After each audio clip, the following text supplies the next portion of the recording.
Erizoba ab'ekitongole kya Girls Not Brides bakwatanise na Action for Youth Development Uganda, National Association for Women's Action Development na WAD hamwe na Rising Teenagers Uganda batongoze huriro yo kurinda hamwe no kugaragaza eby'obuhangwa mu district ya Mbarara okurabira mu mashomero. Ehurire giyatanukiraho ishomero ya Kashaka Girls kandi Abeegi babangurwa tiroho no kubyara emiti y'ebijuma kugira ngo tukuriyetinge ibishara ntu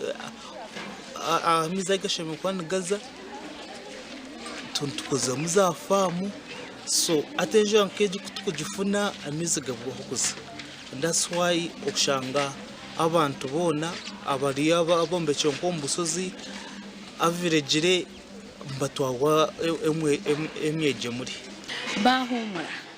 buri yomwe abyara umuti ninga shaba takwasa kubyara umuti buri birthday yabo babyara umuti bagomba kwizikira konka nabwe tabahereza obuhabuzi ngo bayiko mukabagambira abazire ngo akavera kabamagara gabo ahita karyabo akuba kavera ngatwara ubwire kujunda. Caroline Owashaba coordinator wa Girls Not Brides zahabwa burenge rw'izoba kandi uri mukuru w'ekitongole kya Action for Youth Development Uganda yashaba Abeegi babangurwa okuteba igesubwo mu nkora twantwereka ngo abana babiki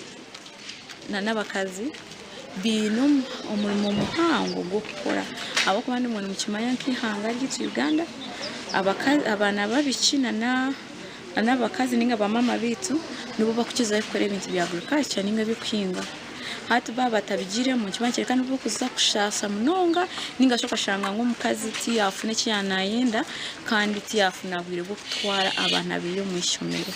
Abazireho nabashabwa no kuhanga ibyo abana babo barabe no bakora umucumuro okwetantare bishikirize byakubisya hakabi nyonisha babazire bona hibari yaho herokwe abana bakubara humure reka tubagirire program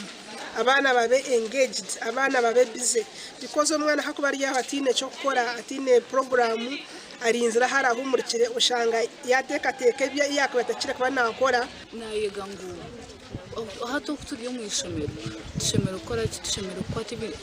ishomero kwinde ibyo buhangwa mbona hatinga ninga nabyakuba environment y'itwenka twine ku ngo kwata nko papura ngo mbona kare kunaga kasasobora mubona ho abanda